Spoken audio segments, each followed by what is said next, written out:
Hi, my name is Osama Al-Fahdawi, and I am an Iraqi who was born in a refugee camp set up in Saudi Arabia after the First Gulf War. In 1990, the leader of my country, Saddam Hussein, invaded our neighboring country, Kuwait, over an oil dispute. After 7 months, the United Nations authorized international forces to intervene, and so it began. The First Gulf War.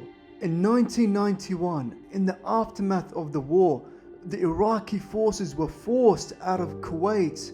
There was a mass civilian uprising, but the people were crushed by Saddam's forces. Thousands of Iraqi nationals fled towards the Saudi Arabian and Kuwait borders just to escape Saddam's brutality and killing. Whole families left their homes. By the end of March 1991, more than 32,000 refugees had been set up in the camps of Saudi Arabia. Saddam's troops were looking to capture and kill my father for alleged offenses against the state. So my father and pregnant mother were among those who fled. For 6 years, my father did his best to support us and protect us in the camps. The Saudi Arabian camps was filled with men, women, and children. And this is where I was born, 18th of September 1991. There were no ambulances or medical care. My father had to ride a bike across the compound just to reach the soldiers to ask for permission for help.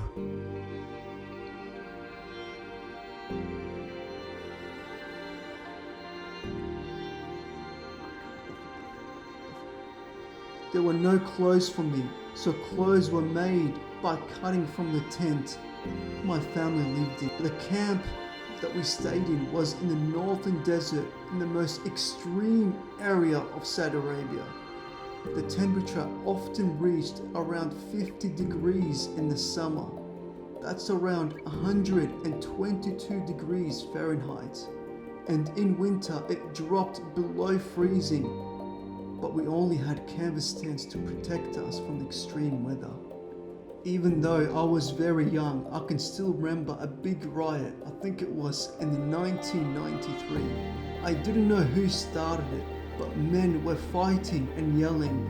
We often heard gunshots during the night, which was very terrifying. My father covered me with his body because there was shooting coming from all directions. It usually happened during the night. It was very terrifying. In the beginning, there were no infrastructures.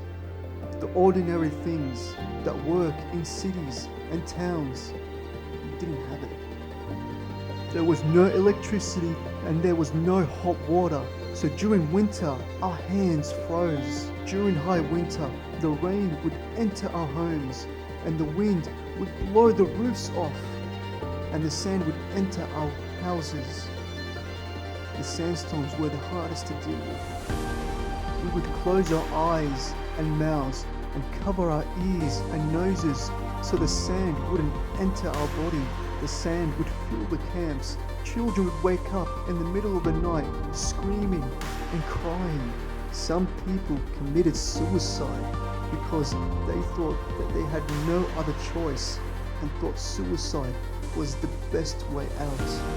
After about 4 years, the Amnesty International decided to take action and other countries decided to do the same. Among them were the United States, Australia, Iran, and other European countries. My father chose Australia. This is my story. Thank you.